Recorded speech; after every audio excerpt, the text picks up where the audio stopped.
Hello,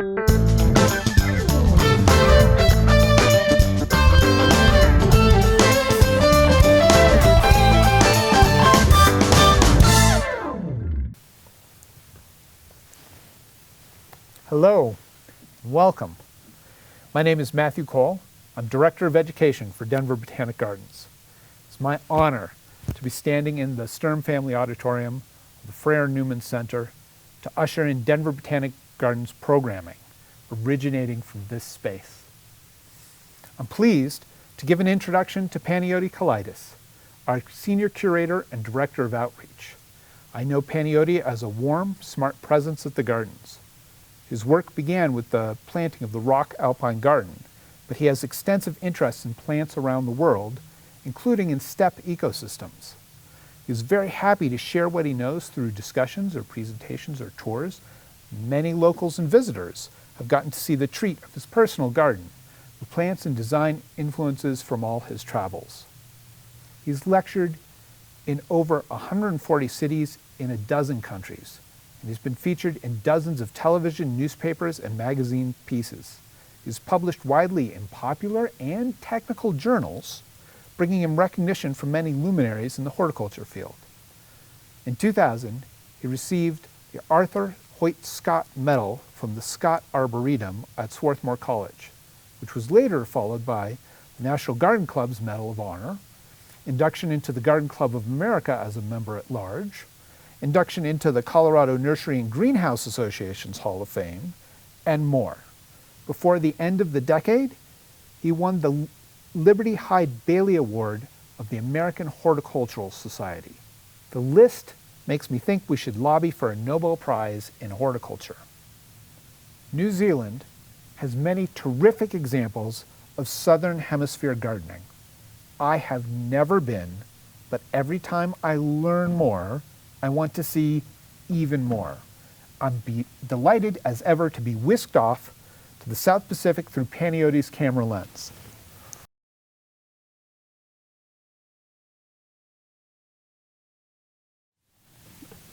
Well, hi there. It's good to be back and ready to go on the road again. In this time of COVID, when so many of us are almost housebound or have not been able to go very far, the thought of going all the way to New Zealand is particularly appealing to me. I had the pleasure and the privilege of going twice in recent years, and I yearned to go to New Zealand for a long time. And you look at this picture and you think, my heavens, that could be many different places. And one of the things about New Zealand that's so special is that it is so far away, and yet there are elements that are very familiar, as you'll see. And then there's some that are not so familiar. Welcome to the land of the Kiwis. And unfortunately, while I was there, I didn't have a chance to see a real Kiwi. But we'll pretend. As many of you probably are aware, the New Zealanders actually like to refer to themselves as Kiwis as well. So it's a word that has many meanings and significances. But as you go to, the first thing you see when you land at the airport, here I am at Christchurch, and I was so impressed to see this this sort of gateway, and it's a traditional Maori gateway. And one of the things that I found particularly instructive about New Zealand is how the Maoris are really honored there, and there's a different relationship to the native peoples and the immigrants from Europe than there is in many other places. So we'll talk a little bit about that. But quite often you hear even non-Maoris saying kia ora, which means, of course, hello, welcome. And so I start off with that because I was so thrilled to be exposed to this incredible culture. I know this is not the most comfortable way of looking at the world, but this is a map they actually use in the Southern Hemisphere. And I think it shows you one of the significant things about the Southern Hemisphere is that there's a lot of water. And New Zealand kind of shows up there twice. You can see in the very, very far left, but it shows up in the far east. So that's New Zealand. But to show you how I actually traveled, it was across the Pacific. So this is showing the actual trek. And it's a long flight, but I'm one of those people who actually enjoys flights. It's a time when I can sit down and actually read a long chunk of a book or see a few movies. So the flights don't bother me, but if you're averse to flying, I say develop a taste for reading and watching movies, and it'll make it go much more quickly. So the first trip that I took to New Zealand was actually a lecture tour, and I lectured, I believe, in 9 cities. And I really got a sense of the South Island. Now, the South Island is the much larger island, and it is much more sparsely populated, only about 1 million people in the Southern Island. And it's a good-sized space. But to show you, I arrived in Christchurch, and from there I went to a place called Tekapo, which is in a rather dry valley, not too far from the largest peak, which we'll be seeing shortly. And from there, I went down to southern New Zealand. We'll be seeing the place I went there called Balclutha. And from there, we went back to give a talk in Timaru. And then way up to the north, we went to Blenheim. And of course, while we were in Blenheim, we had a rather interesting thing happen. It's right near Picton. We went to Picton, and in the evening after we went to bed, this was in late November of 2016 or 17, there was a 6-point earthquake, which occurred about 60 miles from where we were. So it was quite a severe earthquake. So people were shaken up in every sense of the word. But I was lying in my bed, and I just thought it was a very nice, comfortable sort of, kind of like a moving bed, so to speak. But the next day we found out there was a tremendous amount of damage, and the highway we were supposed to take back south along the course where you see Kaikoura there between Picton and Christchurch. Kaikoura, the whole highway was washed away, and it was not restored. The next year I did go on that highway, and you could just see how devastated it was. And amazingly, nobody was killed, but it was millions and millions of dollars of damage. So from Blenheim, we ended up driving down the west side of the island all the way down to the very south end called Invercargill, where I gave another presentation. So you can see I've had a very good taste of New Zealand already. From there we go back to Cromwell, and then from Cromwell back to Dunedin, and then from there we went all the way back to Balclutha, and then finally Christchurch before I went home. So needless to say, for 3 weeks we had an incredible taste of this South Island, and I just fell in love with the mountains, with the gardens, with nature, and with people, and we'll be getting a sample of all those. But we start in the North Island, and this is north of Auckland. In the Northlands area is a very much a lot of Maori villages and many, many Maori, and this is one of their important structures that they use for the whole community. And we were there, and we were very lucky to be inaugurated and invited by the Maori people. These were our guides, a lovely family, and you can see the fantastic sculptures that they have on these great structures. And we went to some villages where we were introduced to what's a very exotic and rather different. I know it looks rather odd, but this is some of the ways that they actually would interact with strangers and with themselves. And of course, that area is very lush and very subtropical. New Zealand has 9 species of tree fern, and they are absolutely gorgeous. And the forests have these ancient trees that are spectacular, and they preserve them all over New Zealand. And there's a tremendous sense of conservation there among the people. This is actually in a native plant nursery in Wellington, a native plant botanic garden that was just an extraordinary garden. And then I happened to see a falcon and was able to get a pretty good close-up shot of the New Zealand falcon, which is endemic to New Zealand and related to our peregrine falcons, actually. But the presence of the ocean and the mountains, you're always near both. And the drama of the landscape, which is so spectacular. Here's one of the fjords on the west side of the island where we went out on a boat and got a real sense of this, one of the wettest regions on Earth. Rainfall can be in excess of 100 inches of rain. And of course, the whole time we were there, it was pretty wet. Then we went to Mount Cook, which is the highest peak in New Zealand, and it this was the picture from my hotel room in Mount Cook, the national park where it's at. And this is in the morning, and here it is in the evening.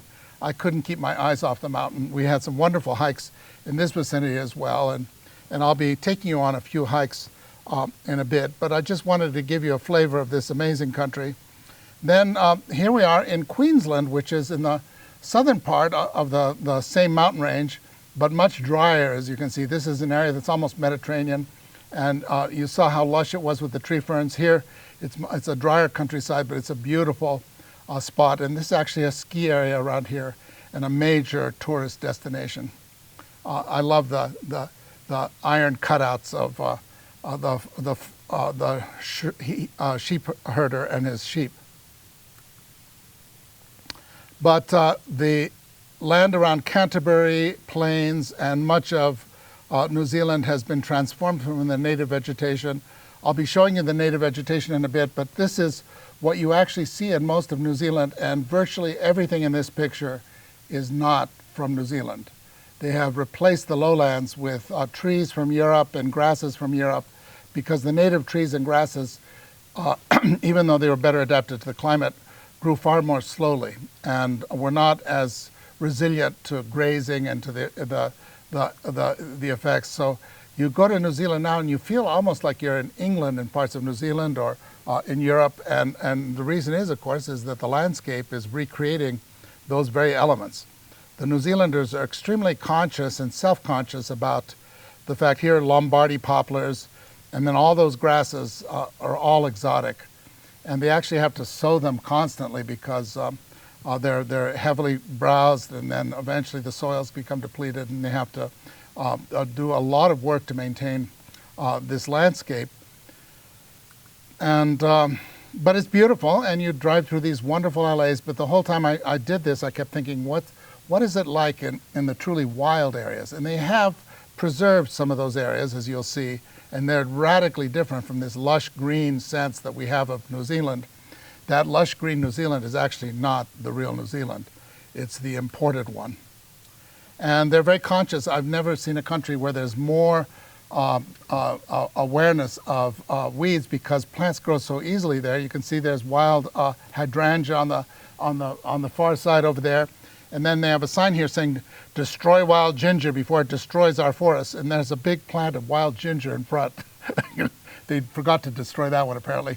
But things like wild ginger are actually a severe pest in New Zealand, as are agapanthus, the beautiful things. Many of our garden plants have gone crazy there because the climate is so mild, and plants grow so easily. The plants that we struggle to grow are being banned there, and they're very restrictive on what's imported to be grown.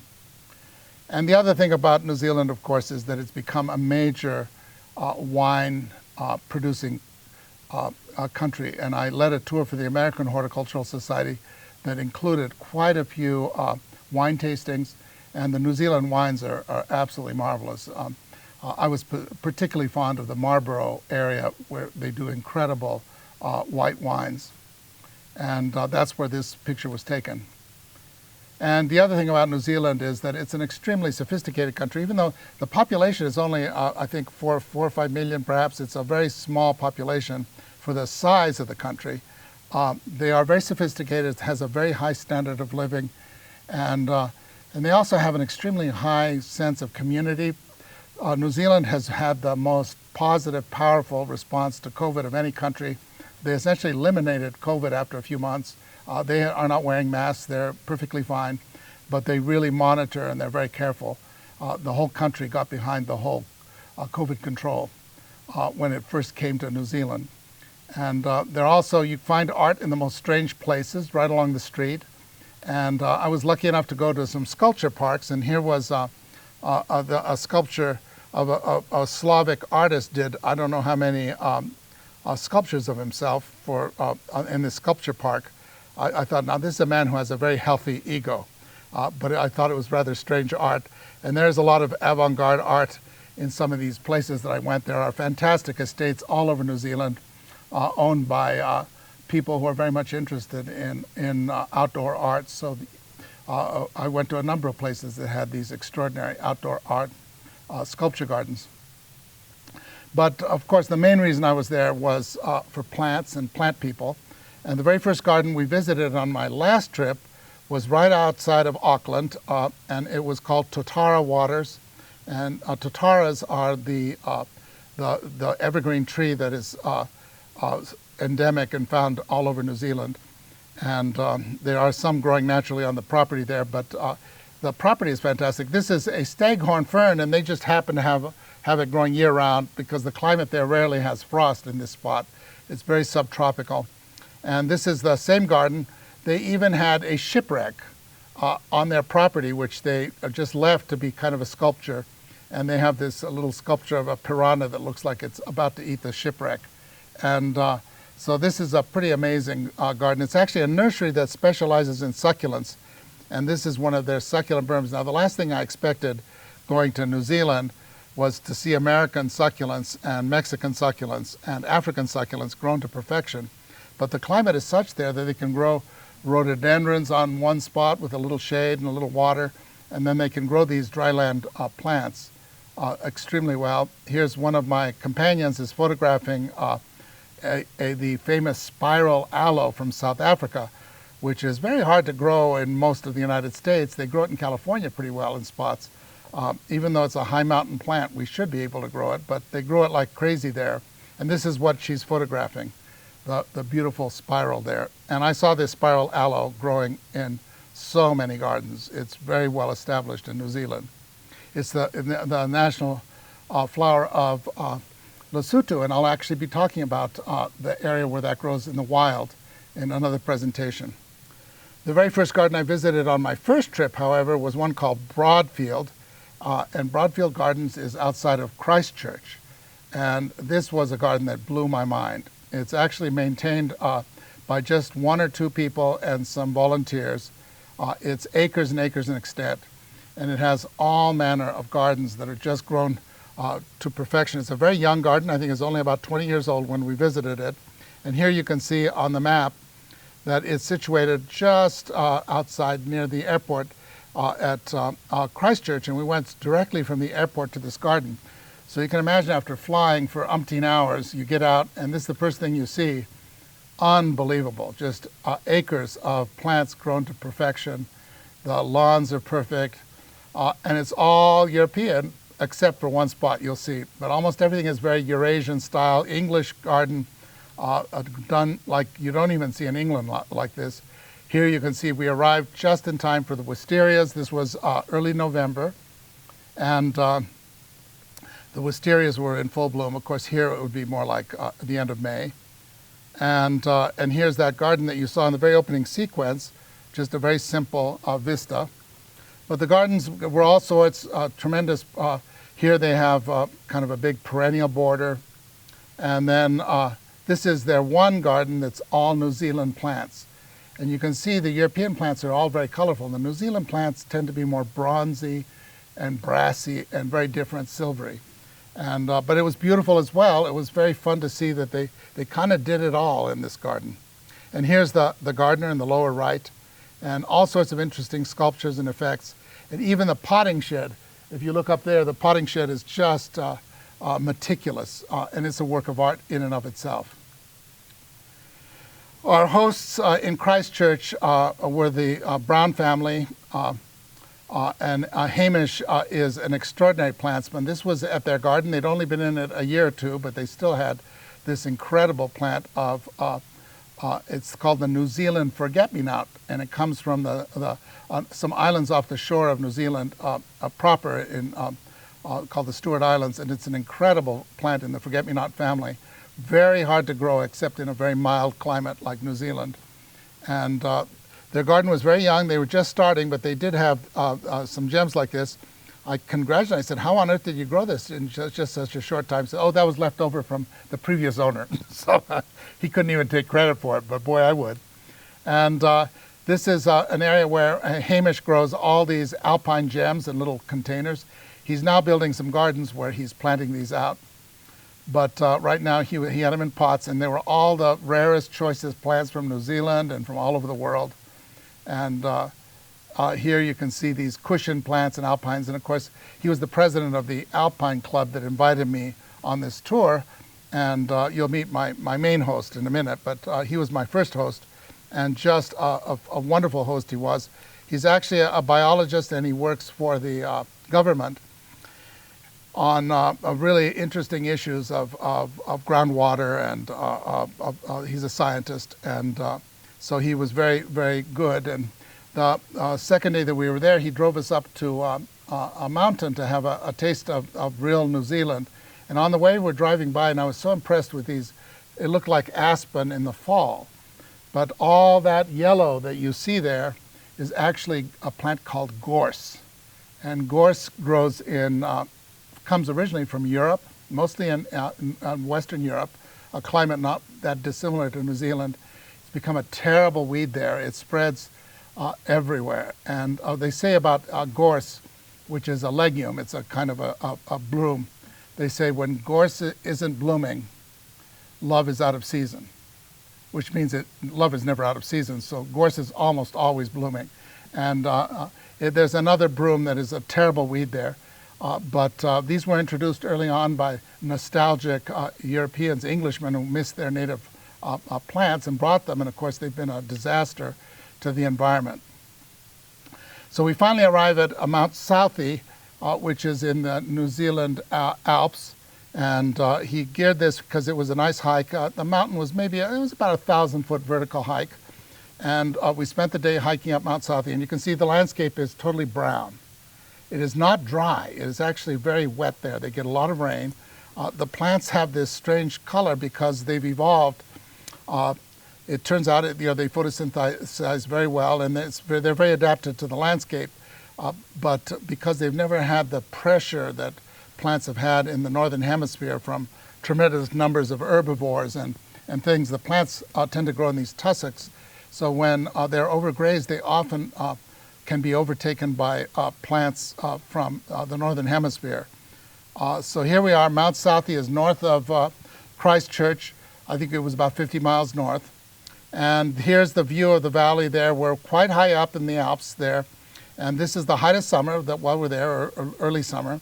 And it looks pretty much like this all the time. So it's a bit of a shock for people from the northern hemisphere. We're used to our bright green landscapes, perhaps. But a little bit like the American West, the plants there have evolved in different ways, and there a lot of them have these brassy, bronzy colors or various kinds of auburns. It's an acquired taste, but once you get to know these plants and love them, they have tremendous character. And this is a very pristine landscape, and you find things like this little plant that's distantly related to heathers on the right-hand side, and then you will see this moss again and again, lichens and mosses that make these very thick carpets. And here's Hamish has pulled a cytisus. This is a Scotch broom that is popped way up here in this very pristine area. And and all the local New Zealanders are very sensitive to these invasive plants.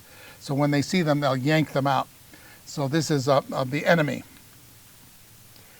As they say, also an Arcadiami. That's what they say about death and weeds. And some of the cool plants that I love, this is a little club moss, which I usually associate with growing with woodlands, but this is a little alpine one that grows out in the sun, called Lycopodium fastigiatum. And they have many, many kinds of hebes, which are a plant that they now call them veronicas because they're closely related to our North Hemisphere veronica. But I think they deserve to be sort of kept separate because they're almost all shrubby. Our veronicas are never shrubby. And they often have these interesting leaves that are kind of overlapped. And some of them look like conifers. This is Hebe lycopodioides, meaning, and of course in Latin, that it looks like a lycopodium. And you just saw the lycopodium, and it does have a resemblance. So these are the typical plants. Here's a giant hebe that was up on the hill, Hebe odora. I was very lucky to have a man who's very botanically well trained, so I was able to get all these names without killing myself over the books. I have lots of books on these plants, but there are so many of each of these genera. There's 10 or 15 genera that are kind of special to the high mountains of New Zealand. Hebe is one, Selmisia is another, and they are so variable This is one called Salmisia discolor, and it wasn't blooming yet. It has daisy-like flowers, but you can see it makes these wonderful silvery mats. Now the silver we associate with dry areas, but this is quite wet, and they still have these colors. Here's a totally different Salmisia we'll see again and again called Spectabilis, because it has a very showy flower when it gets into bloom. We were just at the beginning of the bloom period for these. Here's Salmisia viscosa. Each one is so different from the next. I just love the symmetry of the rosette on this one. We actually have succeeded in growing a few Salmisias, but Colorado is a little too dry for most of them and hot. They prefer cooler and moister areas, so they grow them well in Ireland, and they can grow these in Oregon, for example. And here's Hamish next to the largest of all Salmisias, Salmisia subcordata. So if I'd gone back in July, the equivalent of July, which would be right now, December, January, these would be blooming then, and I would love to go to New Zealand this time of year because of that. This is a plant called a Dracophyllum, and it is a genus that's pretty much restricted to New Zealand and one or two of the neighboring places. I think it makes it to Australia as well.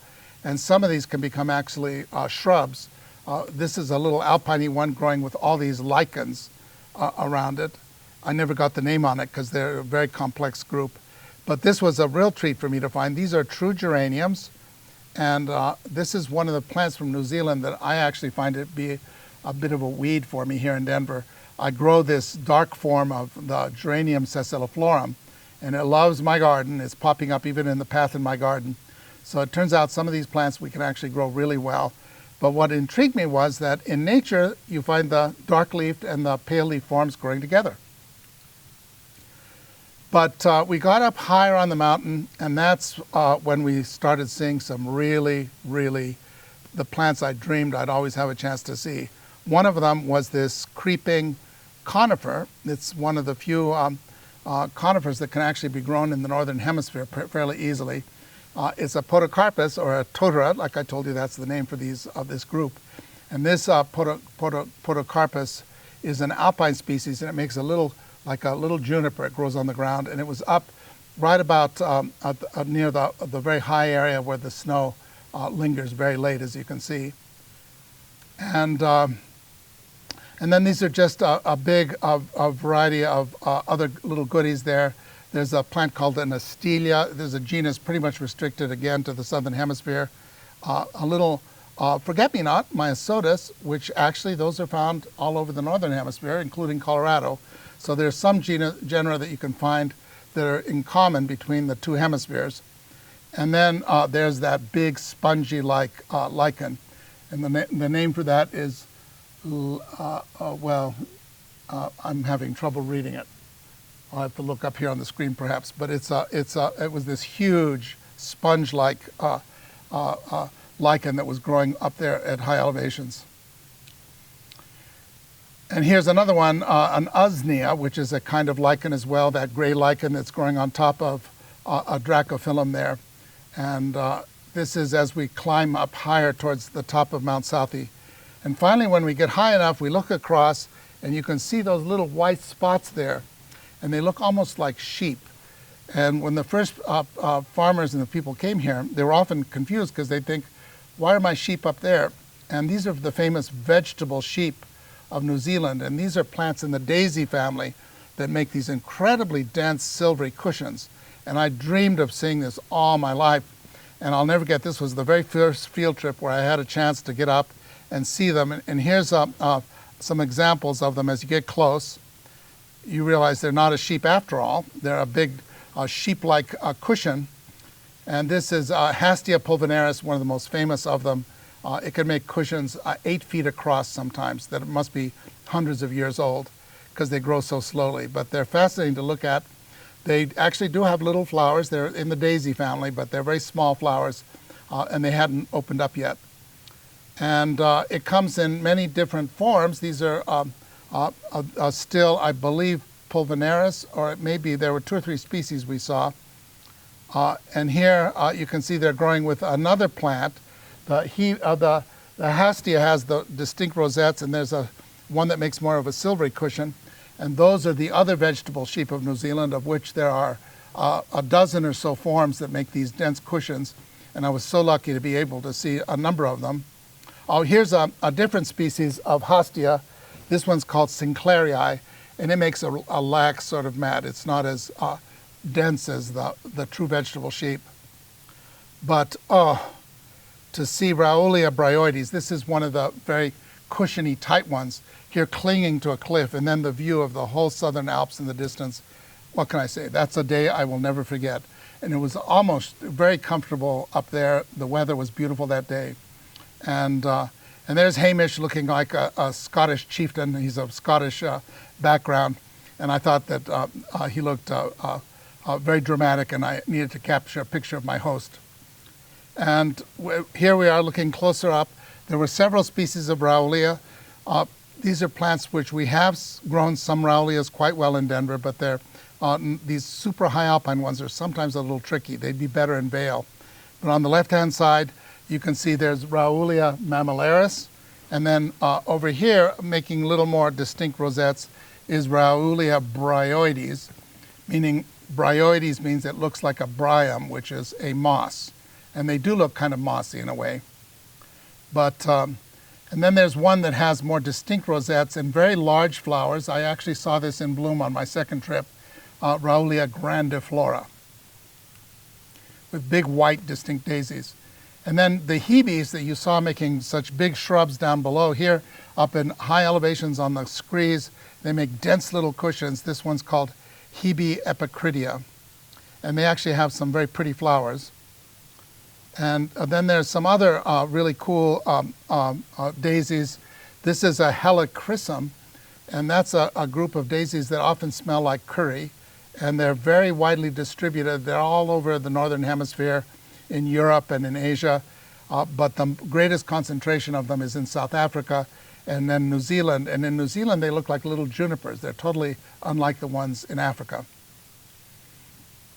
Here's a little tiny cotula, another composite. The composite family is very, very diverse in the high mountains of New Zealand, many forms of them. And then, of course, the salmisias, you saw those giant salmisias lower down. Here's one of the alpine ones that's just a few inches tall, one of the really tiny ones called Salmisia sessiliflora. And here's another shrubby composite called an olearia that has white daisy-like flowers in the summer. These were last year's seed heads that were persisting, but it had almost succulent leaves. This is quite popular as a shrub in places like Seattle. They can grow it quite well. But when I saw it way up here at tree line, I realized there are some forms that would probably be hardy for us, because we do grow some of these New Zealanders well. One of the few groups that is not white flowered. Almost all the high mountain plants in New Zealand tend to be white flowered, a few are lavender, but the only yellow ones are usually ranunculus. And the buttercups are extremely diverse in New Zealand. This is Ranunculus insignis, growing in among a salmisia. And it was my first buttercup. I did see quite a few others on my other trips in other spots. And there's the summit, and all the way up to the summit are all these vegetable sheep just making these enormous cushions. It was a day to remember. And here we are looking off in the distance, the New Zealand Alps just full of glaciers and high peaks, just breathtaking with these mammillaries around. Hamish is thrilled. We made it to the very top of the peak, and there were incredible cushions of all these Raulias there. And here's a close-up of Raulia mammillaris, I believe. And growing right in the snow. So you can see this is a very cold area, because this was essentially the equivalent of early June, and here they were in snow already, still.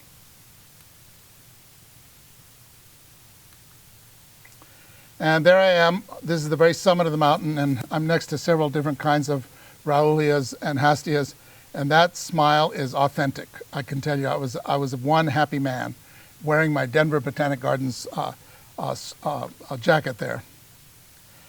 Well, what a shock to go from there to Christchurch Botanic Garden. There are many botanic gardens. New Zealand, even though it's the population is not that much more than Denver, it has about 5 or 6 really spectacular botanic gardens.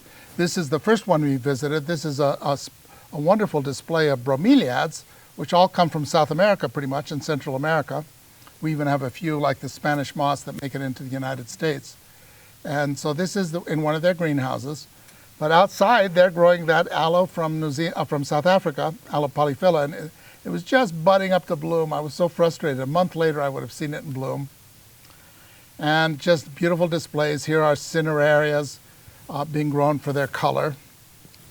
But they have a little succulent section, a little cactus area that I think is quite artistic.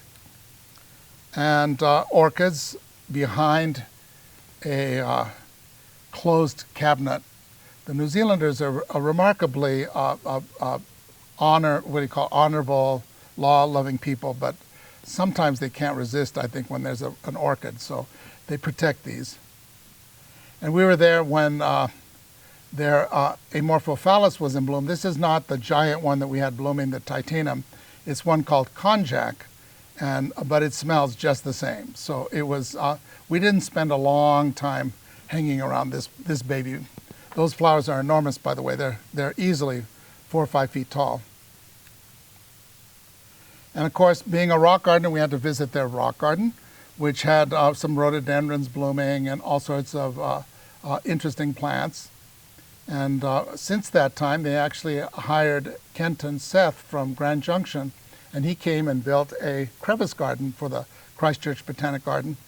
But these are some of the gems there. There's a shooting star over there on the left-hand side, and then behind me you can see a big, beautiful rhododendron. The rhododendrons were in peak bloom everywhere, sometimes 20 or 30 feet tall. It was so annoying.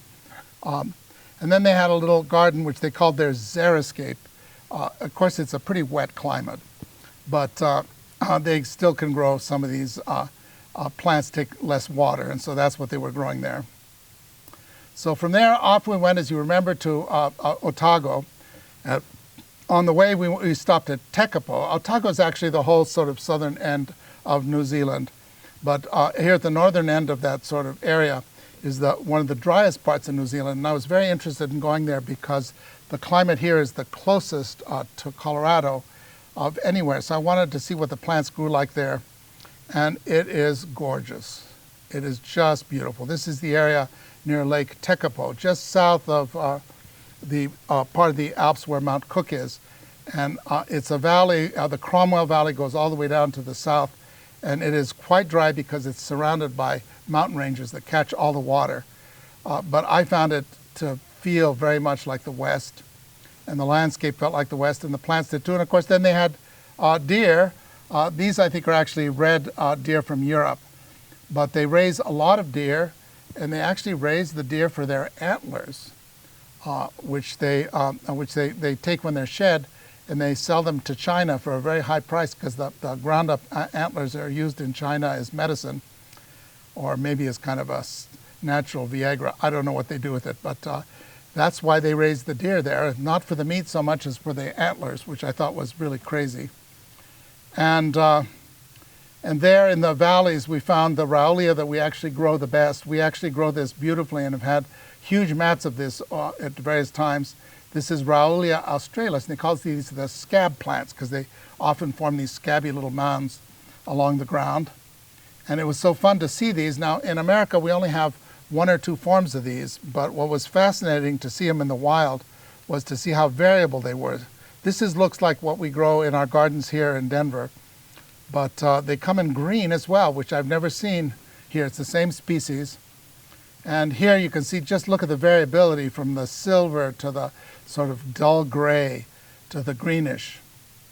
And I went crazy there.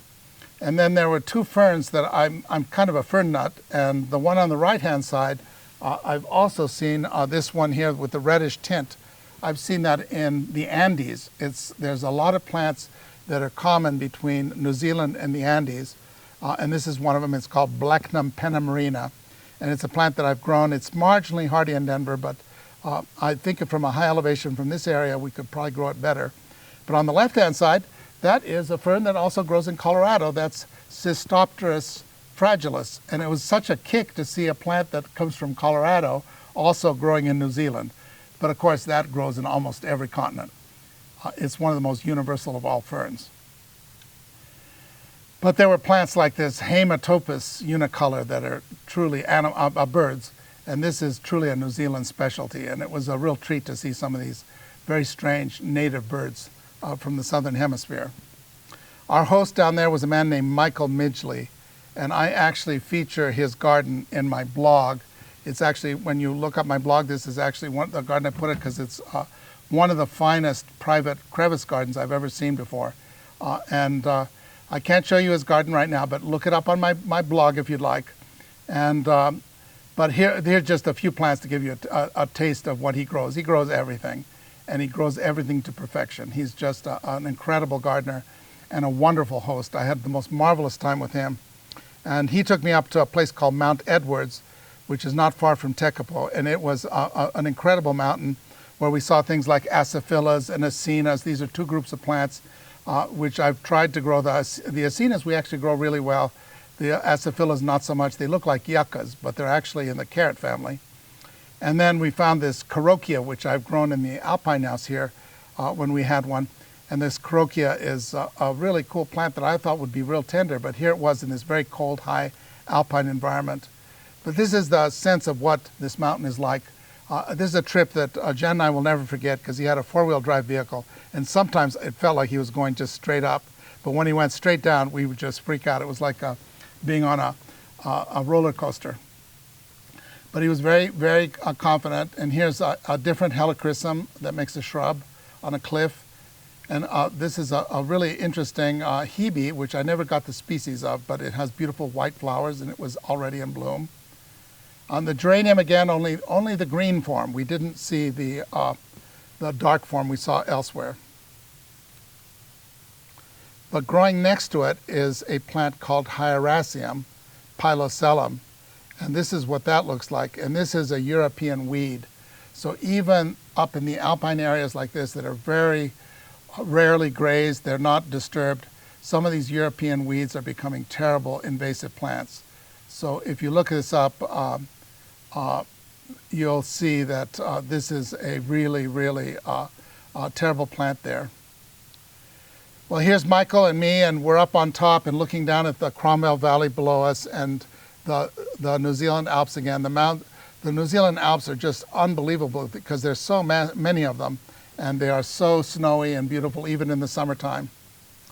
And here I am with another one of those Raoulias. You can tell that I have a bit of a shtick about Raoulias. I like them. And this was a particularly wonderful colony. This is Raoulia eximia, which is a different species than what we saw down in the other range. They vary as you go from one mountain to the next. Back down to the lowlands, and there you can see some of the native vegetation has been heavily, heavily sheared by sheep or cows, and the grass is green. So now you know you're in an area where the native vegetation has been heavily impacted. Now we're going to be going down to the southern part of the Otago, central Otago, and this is an area that is the fruit basket of the country. Incredible orchards everywhere and lovely lakes like this. And on the way we went on Arthur's Pass and saw the white.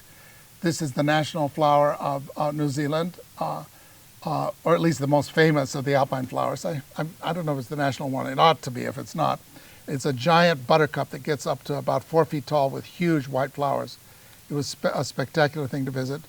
And we went to some private gardens, and every garden we went to just was stunning because the climate is so mild there. They get away with murder. And they grow everything. They grow plants from the northern hemisphere, the southern hemisphere, and they have lovely sculptures. This was a private garden of a farmer. She and her husband had a large farm, and she had this incredible collection of hostas protected under an eave so they wouldn't be damaged by rabbits or anything, or hail or anything. And she also had a big collection of different heucheras, which are a North American native plant. But the New Zealanders are just incredible. They seem to grow almost everything. And then we went to a nursery called Bannockburn, where a woman specializes in growing a group of plants that Denver Botanic Gardens really is famous for, and these are the foxtail lilies. And they come from Central Asia, and they need that climate, but the climate here is very dry, and they can grow them very well. And she grows them, and of course they come into bloom right about now, November, December, and she harvests them and sells them. There she is, the nursery woman. She has literally acres of these things, and she packs them up when they're just budded up like this. It's called Foxtail Acres. She's on the web if you look her up, and she sells them all over the northern hemisphere in the middle of winter. So if you see a foxtail lily in a flower arrangement, it's very probably from her farm, because she packages up the flowers, and it's a perennial, so she can harvest these every year and bring them back. But this is how she harvests them, and then eventually she packs them in these special boxes and is able to ship them to North America, to Europe. And it was fascinating to see these. The New Zealanders have some amazing operations. And then this is a private garden in the same Cromwell area belonging to Joe Wakeland. And it was probably, I would say, one of the most beautiful, subtle, natural gardens featuring plants that are dry land from the northern hemisphere, southern hemisphere. And there's Jo. She's an instructor in the local university in horticulture, and her private garden, I would rate it as one of the finest private gardens I've ever seen. She's just a magnificent woman. So these are some close-up shots, very tasteful, wonderful. And xeric, and the climate here is very much like Denver, so there's much we can learn from this garden. And then we went to a town called Alexandra, a little bit wetter, a little bit lower. And Colin and Shona Wallace hosted me for a day, and their private garden is about an acre, and every square inch is just full of color, especially when we were visiting. It was like the peak of season. It was just overwhelming. We went to a specialist nursery. There's one those are flats full of orchids and all these other specialty plants that he's growing there in that area. And for me, as you know, I'm an alpine lover, so I went to this very famous alpine nursery called Hokanui Alpines, and it's near the town of Gore. This is their rock garden, which was just a wonderful gem. And these are their specimen plants that they have in a special alpine house. Everything you see there is very choice and very hard to grow, and they grow them to perfection. And they propagate these, and they make a living selling these specialty plants. Like this is the New Zealand Edelweiss, they call it, but it's a plant that only grows in New Zealand, and it looks like an Edelweiss. In fact, it's related to it, but very much more challenging to grow. And just along the roads in southern New Zealand, you'll find echiums like this fastuosum growing like a weed. This is right outside of Balclutha, and we'll be visiting my host who organized my whole tour there, who's a very special gentleman indeed. And just on the streets there, they have this embothrium in full grown. This is just like no big deal. It's a plant they grow like we grow lilacs or anything else. Embothriums are in a very primitive family that's specialized in the southern hemisphere, the proteas. And this is a protea that comes from Chile and Argentina, but you can tell it's very much at home in New Zealand there. I was so jealous to see this spectacular plant. And this is actually a plant I photographed because we actually grow this same plant very well here in Denver, but not an upright form, a flat form, a form of this. And here's another helichrysum we saw on a hike down there in the southern part of the island on our way to see this lighthouse. So New Zealand has these scenic places everywhere you go, something interesting and something beautiful. I love the way this Chalmisia daisy is a specialty that grows in this area alone, growing right on the cliffs above the water. And not far from there, there's a little rainforest, because we're getting close to the part of western New Zealand where the rainforest takes over. And this is a natural area that has been preserved, a scenic reserve. And we took a 10-minute hike, waterfalls along the way, tree ferns, giant ancient conifers there. And again, the contrast to the alpine areas we've seen and to the cities, it's just a sensory delight. Here's one of those ancient conifers there with a trunk probably 8 feet across. This is easily 1,000 or 2,000 years old.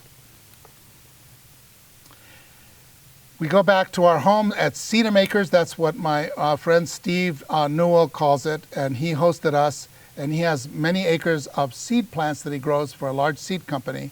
And he grows all sorts of rare plants like this little raspberry Lewisia. And this is how he grows them for his commercial harvesting.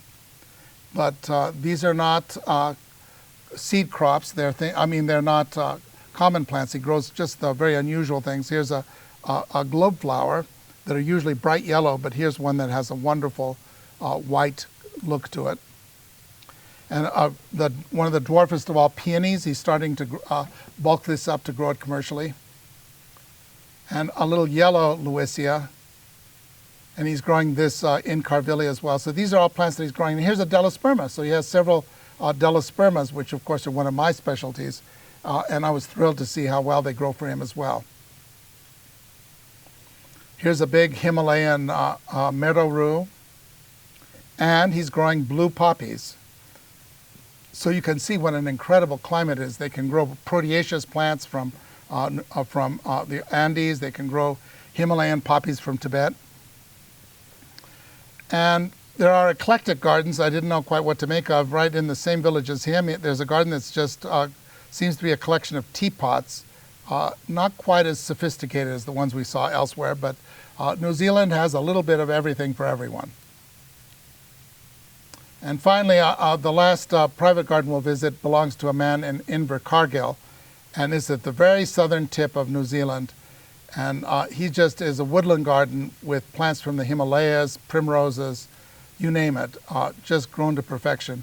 And he loves American trilliums and lots of orchids as well. So David is one of the great specialty growers, and my trip was hosted by these people, so it was really fun to see their gardens.